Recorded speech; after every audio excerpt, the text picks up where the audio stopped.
नमस्कार विद्यार्थी मित्रांनो, स्वागत आहे तुमचं आपल्या या यूट्यूब चॅनलवर। तुम्ही जर या चॅनलवर नवीन असाल तर सबस्क्राइब करायला विसरू नका। आज आपण पाहणार आहोत वर्ग 8वी विषय मराठी पाठ 18वा जलदिंडी। जलदिंडी या पाठाचे लेखक आहेत डॉक्टर विश्वास येवले।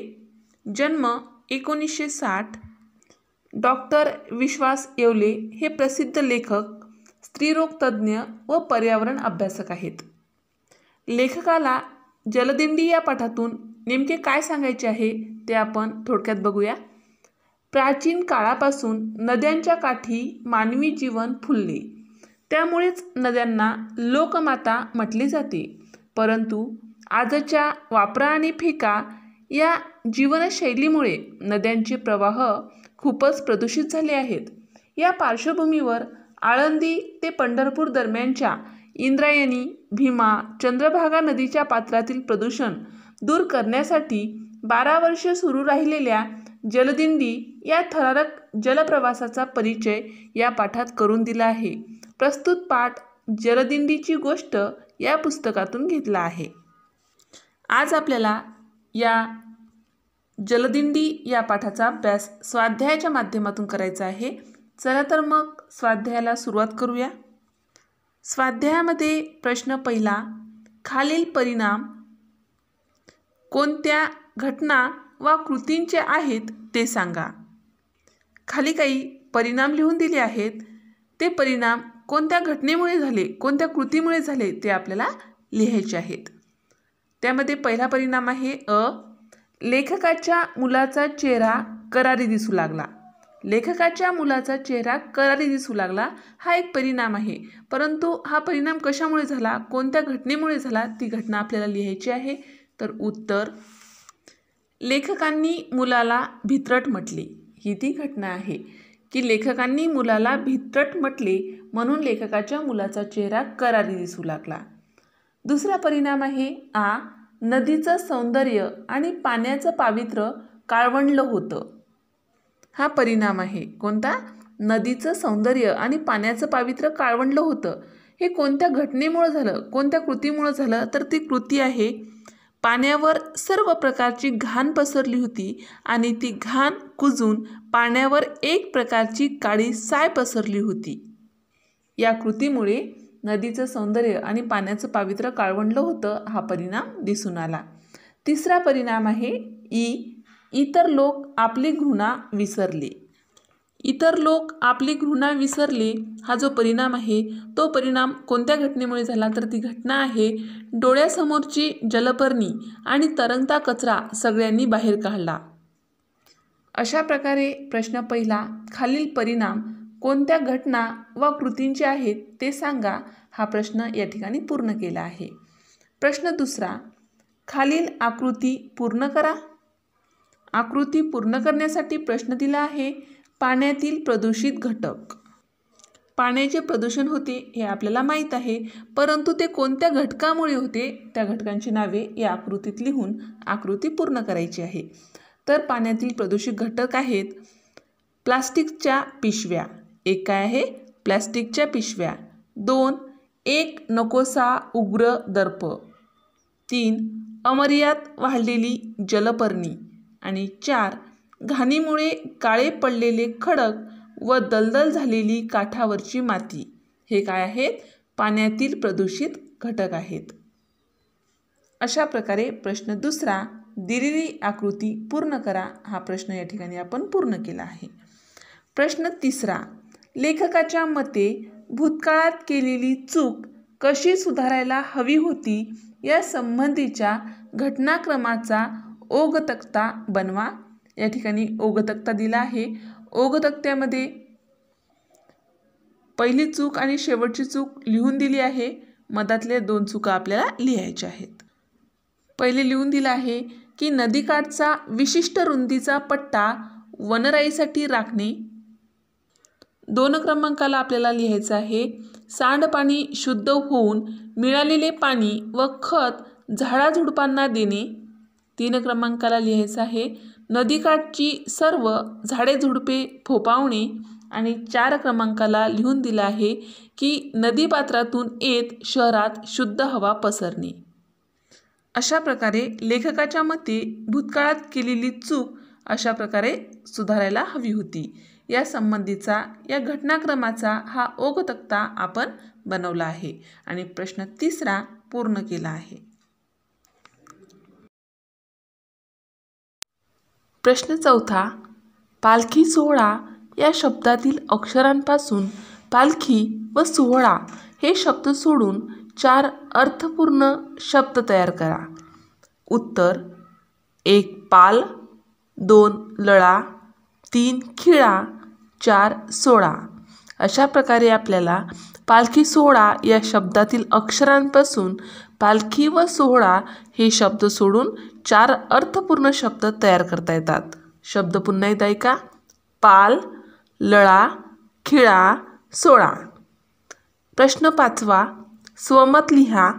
स्वमत लिहामध्ये पहिला प्रश्न आहे नदीचे पाणी प्रदूषित होण्यास कारणीभूत असलेल्या मानवी कृती लिहा. उत्तर: नदीचे पाणी प्रदूषित होण्यास माणूस फार मोठ्या प्रमाणात जबाबदार आहे. तो बेजबाबदारपणे व बेफिकीरपणे वागतो.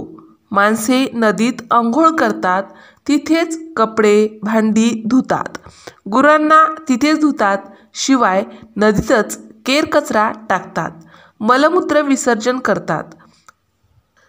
वापरून झालेल्या सर्व टाकाऊ वस्तू नदीत टाकतात. लहान मोठे उद्योग करणारे लोक आपल्या उद्योगातले सांडपाणी नदीत सोडून देतात. रासायनिक कारखाने रसायनयुक्त सांडपाणी तसेच नदीत सोडतात. खरे पाहता हे पाणी शुद्ध करून नदीत सोडले पाहिजे, पण तसे कोणीही करीत नाही. देवपूजेचे निर्माल्य, मृत माणसांच्या अस्थी नदीत सोडल्या तर पुण्य मिळते या कल्पनेने या गोष्टीसुद्धा नदीतच सोडल्या जातात. या सर्व कृतींमुळे नदीचे पाणी मोठ्या प्रमाणात प्रदूषित झाले आहे. दुसरा प्रश्न पोहायला येत असूनही लेखकाच्या मुलाला पाण्यात पडण्याची भीती वाटली याचे तुम्हाला समजलेले कारण स्पष्ट करा. पाठाच्या अनुषंगाने या प्रश्नाचे उत्तर आपल्याला लिहायचे आहे. तर उत्तर: मोठ्या हौसेने लेखकांनी आपल्या मुलाला नौका शिकवायला नेले. हा अत्यंत आगळावेगळा उपक्रम होता. लेखकांना त्याचा आनंद वाटत होता. त्यांचा मुलगाही खुशीत होता. त्याला उत्साह वाटत होता. मात्र होडी चालू झाली आणि वेग वाढला तेव्हा ती हेलकावू लागली. होडी उलटी होऊन आपण पाण्यात पडू की काय असे त्या मुलाला वाटू लागले. या क्षणी तो मुलगा घाबरला. लेखकांना वाटले की तो बुडण्याला घाबरला होता. खरे तर मुलगा पट्टीचा पोहणारा होता. खडकवासला धरणातही पोहण्याचा त्याला आत्मविश्वास होता.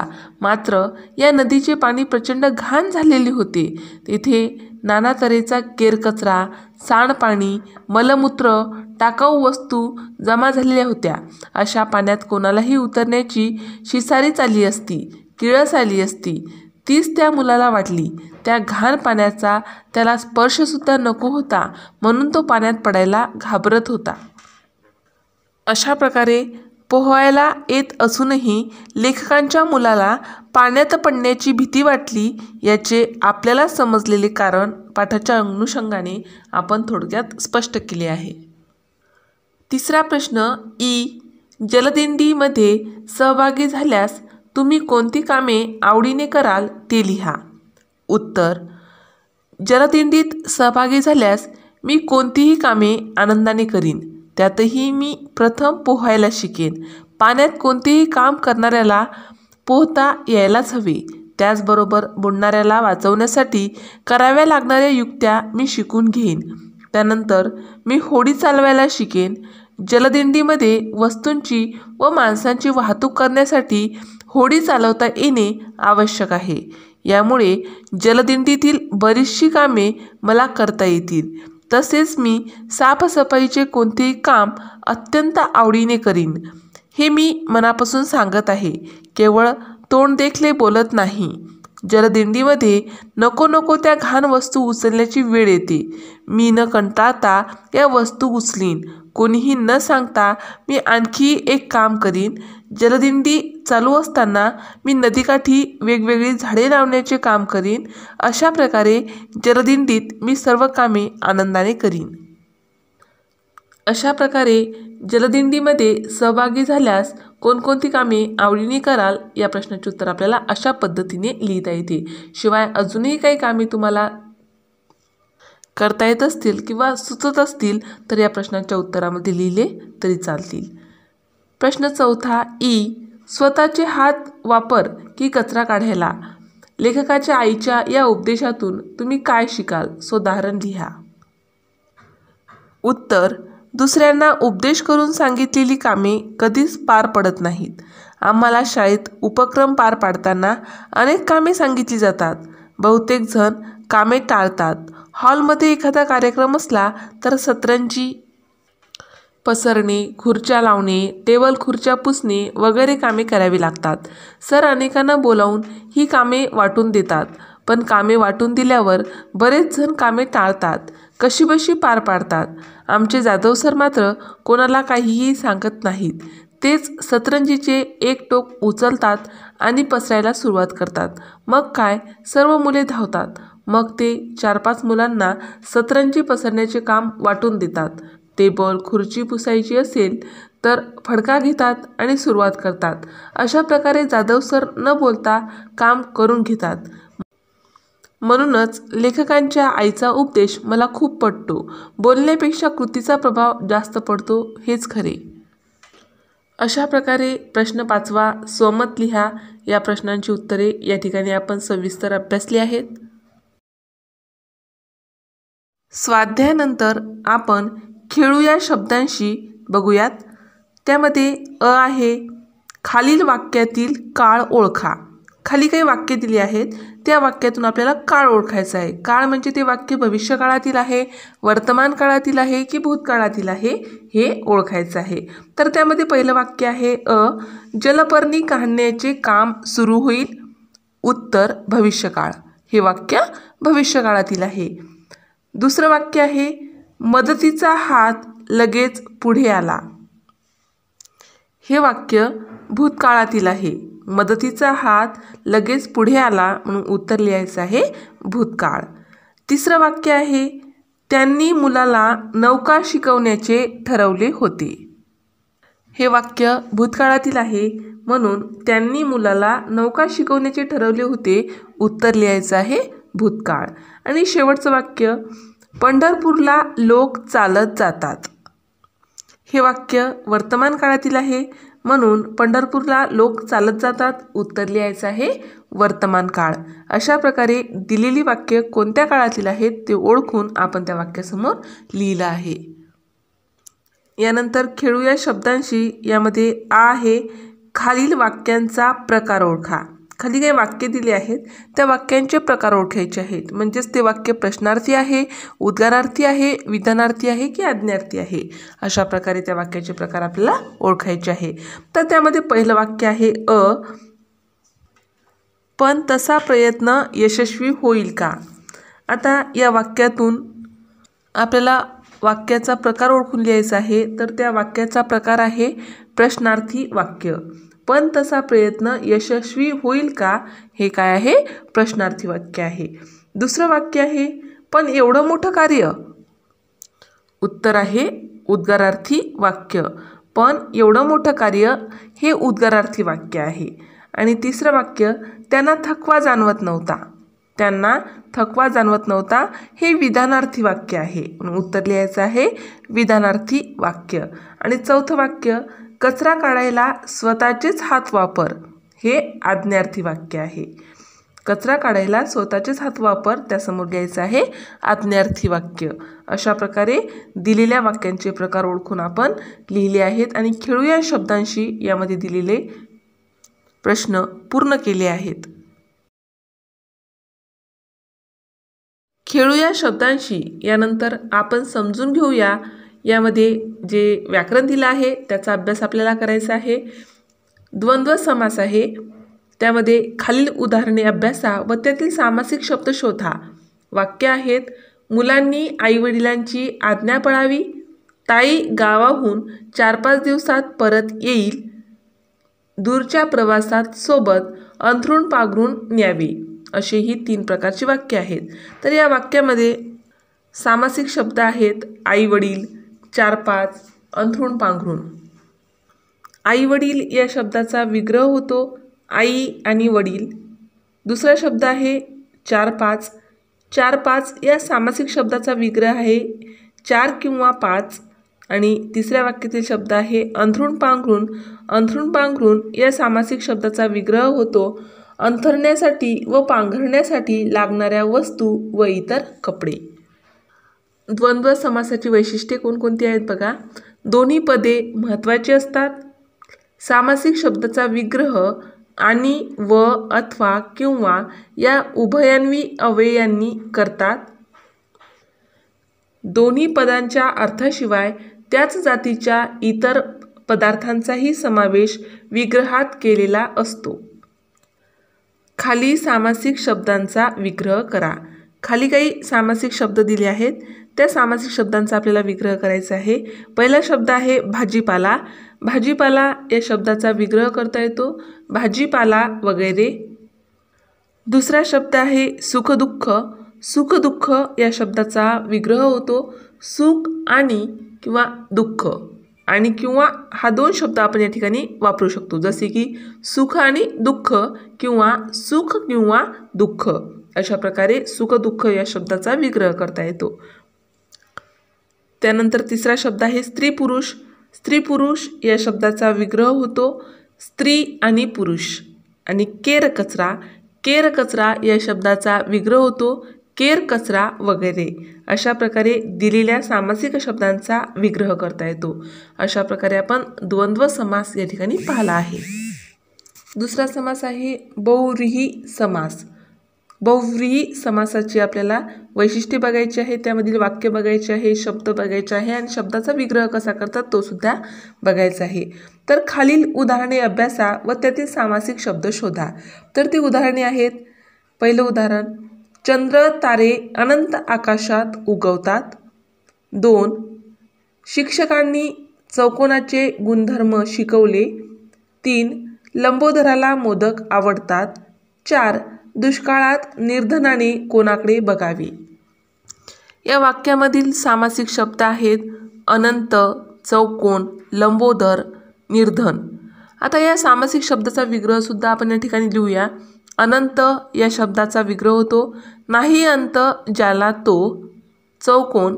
चौकोन या शब्दाचा विग्रह होतो 4 आहेत कोण ज्याला तो. त्यानंतर आहे लंबोदर. लंबोदर या सामासिक शब्दाचा विग्रह होतो लंब आहे उदर ज्याचे असा तो. आणि चौथा शब्द आहे निर्धन. निर्धन या सामासिक शब्दाचा विग्रह होतो निघून गेले आहे धन ज्याच्यापासून तो. बहुव्रीही समासाची वैशिष्ट्ये होतात दोन्ही पदे महत्त्वाची नसून या दोन्हीशिवाय तिसऱ्याच पदाचा बोध होतो. दुसरं वैशिष्ट्य: हा सामासिक शब्द त्या तिसऱ्या पदाचे विशेषण असतो. खालील सामासिक शब्दांचा विग्रह करा. त्यामध्ये पहिला शब्द आहे नीरस. नीरस या सामासिक शब्दाचा विग्रह होतो नाही ज्यात उरला रस ते. दुसरा शब्द आहे दशमुख. दशमुख या शब्दाचा विग्रह होतो 10 मुखे आहेत ज्याला असा तो. तिसरा शब्द आहे निर्बल. निर्बल या शब्दाचा विग्रह करता येतो निघून गेले आहे बळ ज्यातून तो. आणि चौथा शब्द आहे मूषक वाहन. मूषक वाहन या शब्दाचा विग्रह करतो मूषक ज्याचे वाहन आहे असा तो. खालील सामासिक शब्दांचा विग्रह करून समासाचे नाव लिहा. पहिला सामासिक शब्द आहे चहापाणी. चहापाणी या शब्दाचा विग्रह करता येतो चहा पाणी वगैरे. समासाचे नाव लिहायचे आहे द्वंद्व समास. दुसरा शब्द आहे क्षणोक्षणी. क्षणोक्षणी या शब्दाचा विग्रह करता येतो प्रत्येक क्षणाला. प्रत्येक क्षणाला हा विग्रह येतो त्याच्या समासाचे नाव येते अव्ययीभाव समास. क्षणोक्षणी, प्रत्येक क्षणाला आणि समासाचे नाव अव्ययीभाव समास. तिसरा शब्द आहे त्रिभुवन. त्रिभुवन या शब्दाचा विग्रह येतो 3 भुवनांचा समूह आणि समास येतो तत्पुरुष द्विगु समास. चौथा शब्द आहे गजानन. गजानन या शब्दाचा विग्रह करता येतो ज्याचे आनन तोंड किंवा गजासारखे. गजानन या शब्दाचा विग्रह करता येतो ज्याचे आनन गजासारखे आहे असा तो. आनन म्हणजेच तोंड आणि गजासारखे म्हणजे हत्ती. आणि समास येतो बहुव्रीही समास. अशा प्रकारे दिलेल्या सामासिक शब्दांचा विग्रह करून समासाचे नाव लिहा. हा प्रश्न या ठिकाणी आपण पूर्ण केला आहे आणि आपण समजून घेऊया यामध्ये दिलेले व्याकरण पूर्ण केले आहे. अशा प्रकारे वर्ग 8वी विषय मराठी पाठ 18वा जलदिंडी या पाठाचा संपूर्ण स्वाध्याय खेळूया शब्दांशी, आपण समजून घेऊया. यानंतर वेळ आहे आजच्या गृहपाठाची. गृहपाठातील प्रश्न आहे नदी स्वच्छ करण्याचा सर्वात प्रथम सुचलेला मार्ग. अशा प्रकारे आपण गृहपाठसुद्धा या ठिकाणी पाहिला आहे. अशाच प्रकारचे विविध वर्गाचे विविध विषयाचे स्वाध्याय संबंधित व्हिडिओ पाहण्यासाठी आपल्या या चॅनलला सबस्क्राईब करा. तुम्हाला हा व्हिडिओ आवडला असेल तर लाईक करा, मित्रमैत्रिणीमध्ये शेअर करा. काही समस्या असेल, काही अडचण असेल तर कमेंट करा. आणि सर्वात महत्त्वाचं म्हणजे तुम्ही हा व्हिडिओ शेवटपर्यंत पाहिल्याबद्दल धन्यवाद.